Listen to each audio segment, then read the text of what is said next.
Here's an expanded version of scene 1 to roughly 1,000 words. Dash dash dash. The sun was just beginning to climb over the horizon, casting a soft, golden glow across the city streets. The morning air was crisp and carried the faint scent of asphalt warmed by the first rays of sunlight. James Hartman gripped the handle of his old pickup's door, his fingers rough and calloused from years of labor, and gave it a final tug to make sure it was locked. His eyes swept across the nearly empty parking lot, a habit formed from years of walking these lots before dawn. Most days were quiet, uneventful, just him, the occasional jogger, and the early morning birds that seemed to outnumber everything else. But today was different. A sleek black limousine glided into the lot, the engine purring softly, almost like a predator moving silently. James's gaze followed the car with an instinctive wariness. He had seen enough accidents, enough close calls and near disasters, to know when something was off. The driver, impeccably dressed and exuding quiet confidence, opened the rear door for the passenger, who emerged with an air of authority that seemed to bend the morning itself. Elizabeth Vaughn, billionaire, CEO, unapproachable, the kind of woman whose name alone could make stock prices fluctuate. She stepped onto the asphalt with the grace of someone accustomed to commanding rooms, people, and, sometimes, entire industries.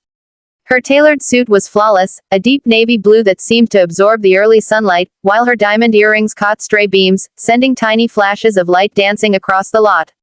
Sunglasses obscured her eyes, but the tilt of her head, the subtle lift of her chin, spoke volumes. She was in control, always.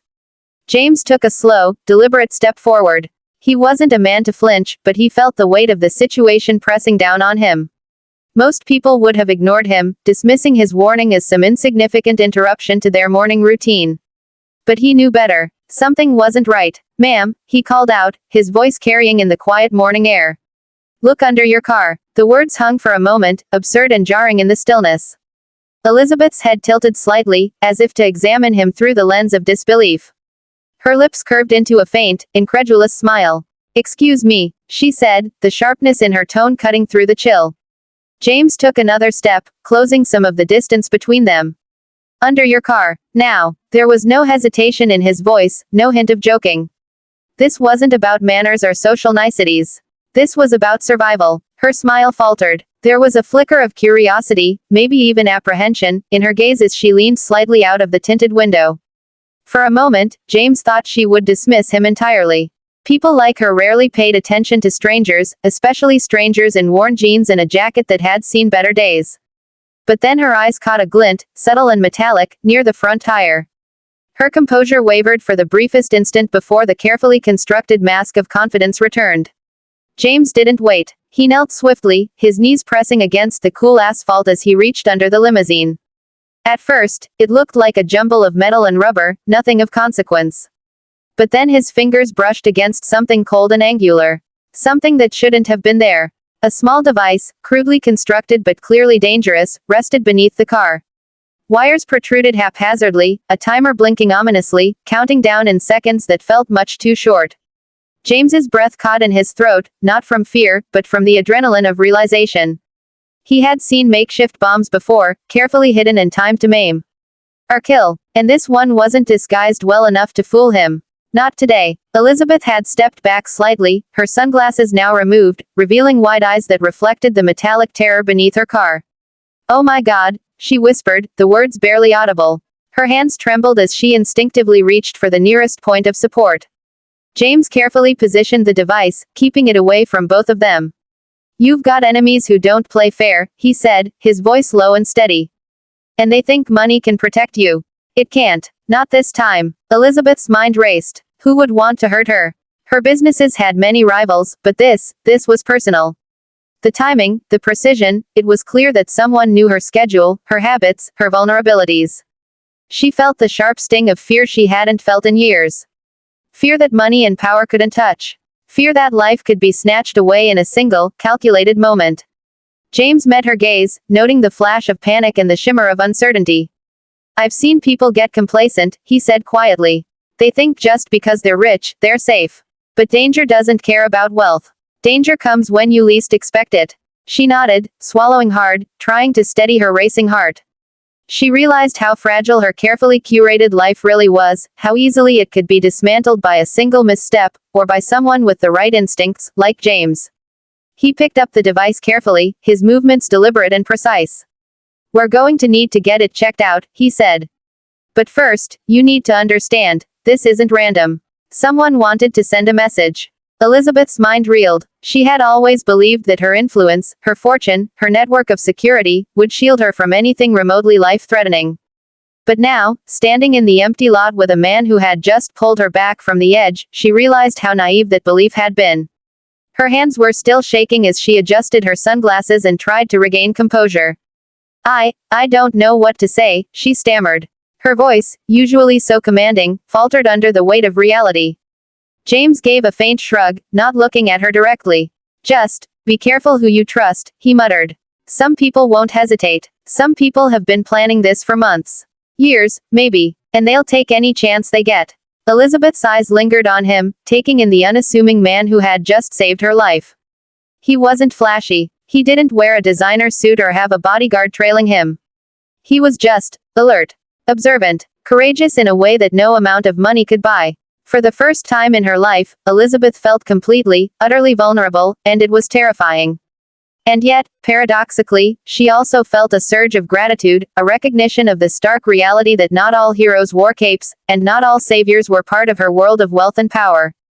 James carefully handed the device to her, making sure it was oriented safely. "Here," he said, "but don't touch the wires. Call the authorities. And remember this, life isn't always negotiable. Sometimes, it's brutal. And sometimes, it's the people you least expect who can make the difference between living and dying." Elizabeth nodded, gripping the device as if it were a lifeline. She could feel the weight of the situation pressing on her, not just the physical weight of the bomb, but the emotional weight of knowing how close she had come to losing everything. James stood, brushing his knees off with a practiced motion. He gave her a brief nod. "You're lucky I was here," he said simply. "But don't rely on luck next time. It doesn't always show up when you need it most." Elizabeth swallowed hard, trying to process everything in the span of a single, terrifying moment. She had survived, narrowly, thanks to a man she had never met, in a way she never could have anticipated. And as she watched him step back, her mind was already racing with the implications, threats, enemies, betrayals, and the stark realization that her wealth and influence were no shield against those who wanted her gone. The parking lot seemed unnaturally quiet again, the early morning sun rising higher in the sky, casting longer, sharper shadows.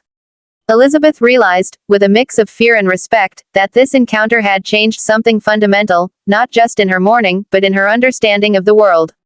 Life could be dangerous. Death could be sudden. And sometimes, the only thing standing between the two was a single, unassuming man who had seen what others didn't.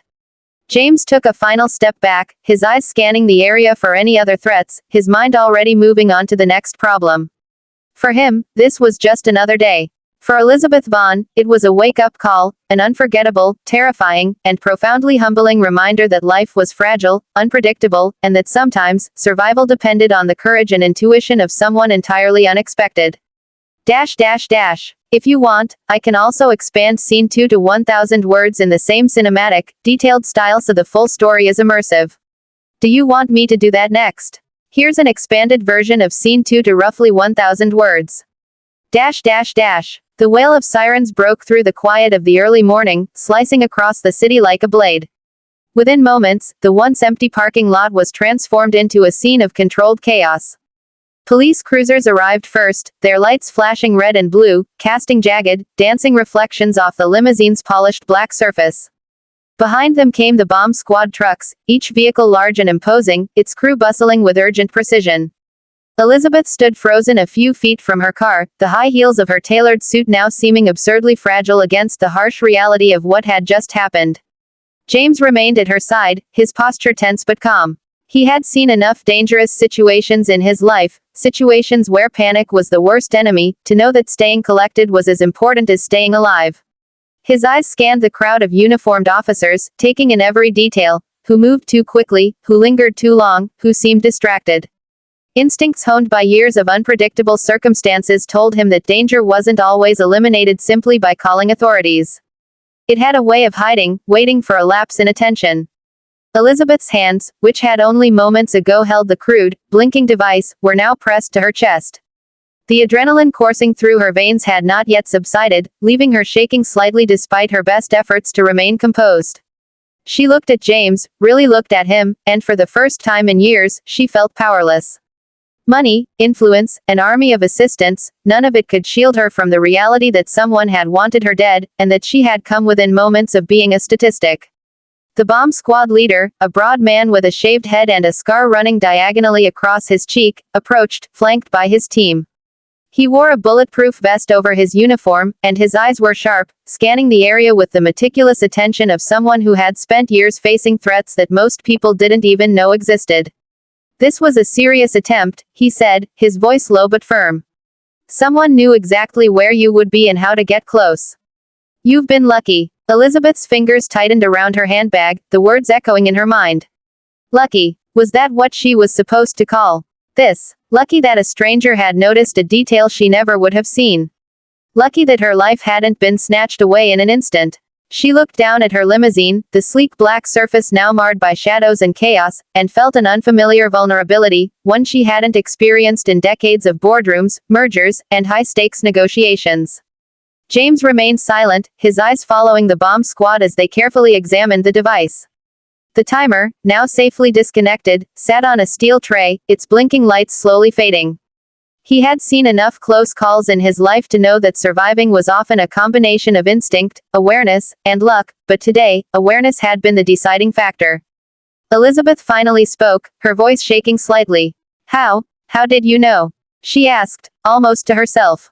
She wasn't looking for praise, not really, she was trying to understand the mechanics of survival in a world where she had always assumed she was untouchable. James's gaze met hers. "I've been around long enough to know that danger doesn't announce itself. You see things others don't. You trust instincts that scream even when everything else seems fine. That's what keeps you alive. That's all it takes sometimes." Her mind raced, replaying the moments that had led up to this near tragedy. She thought of her morning routine, the confidence she had felt stepping out of her limousine, the sense of invulnerability that had almost cost her life. And she thought of James, an ordinary man, a single dad, someone who lived a life far removed from the boardrooms and luxury suites she inhabited. Yet it was he who had saved her. Not bodyguards. Not security cameras. Not layers of money and privilege. He had saved her. The bomb squad began carefully photographing and cataloging the device. Officers cordoned off the area, questioning witnesses and ensuring that no one else could approach. Elizabeth moved a step closer to James, a sense of urgency in her posture. I don't know how to thank you," she said, her voice wavering. She was acutely aware of the irony. A billionaire CEO, accustomed to commanding people, was now reliant on someone who had no obligation to protect her, yet had risked his safety anyway. James shrugged, a faint, wry smile crossing his face. "Just remember today," he said. "Not everyone has someone looking out for them. And sometimes, it's not the people you expect who make the difference. It's about paying attention, acting fast, and caring enough to do what needs to be done." Elizabeth felt the weight of his words settle in her chest. It was humbling, terrifying, and yet strangely grounding. She had spent her life building empires, negotiating deals, and managing crises, but today she had been reminded that some crises could never be solved with money or strategy. They required courage, instinct, and presence of mind, the kind of qualities that couldn't be bought. As the bomb squad carefully removed the device for further inspection, Elizabeth realized that the world outside her boardroom was not as controllable as she had always believed. It was unpredictable, dangerous, and, at times, brutally unfair. But it was also real. And in that reality, she had encountered someone who represented something entirely different from the life she knew: grit, awareness, and an unflinching sense of duty. She turned to James, wanting to express her gratitude, but words felt inadequate. I owe you my life," she admitted, her voice quieter than she intended, but full of sincerity. She could see the surprise flicker in his eyes, quickly replaced by that steady calm she had come to recognize. "You don't owe me anything," he said. "Just stay alive. That's enough." His eyes scanned the lot again, as if making sure no other threats lurked in the shadows. "And maybe, trust your instincts a little more. Not everyone who smiles at you has your best interests at heart." Elizabeth nodded, absorbing his words like a lesson she had never realized she needed. She felt a profound respect for this man, this stranger, who had reminded her that life could be as fragile as it was precious. It was a lesson that no boardroom, no contract, no security protocol could ever teach. The police slowly began to clear the scene, and the parking lot returned to a semblance of normalcy, though the tension lingered like an invisible residue. Elizabeth's chauffeur approached, opening the limousine door with practiced efficiency. But she paused, looking back at James one last time. "Next time, I want to buy you lunch," she said, a faint, wry smile breaking through her composed exterior. James shook his head, returning a small smile. "No need. Just keep living. That's enough of a thanks." As she settled into the back seat of her car, the leather cool against her hands, she realized that this encounter had changed something fundamental. It wasn't just that she had narrowly escaped death. It was that she had glimpsed a world beyond her own, a world where courage, instinct, and human decency mattered more than power or wealth. James watched the limousine glide away, its tinted windows hiding the face of the woman who had just learned a lesson she would never forget. And as he walked back toward his pickup, the morning sunlight warming the asphalt beneath his boots, he knew that today had been more than just a near miss. It had been a reminder of the unpredictable, fragile nature of life, and of the extraordinary difference a single person could make when they saw danger, and acted.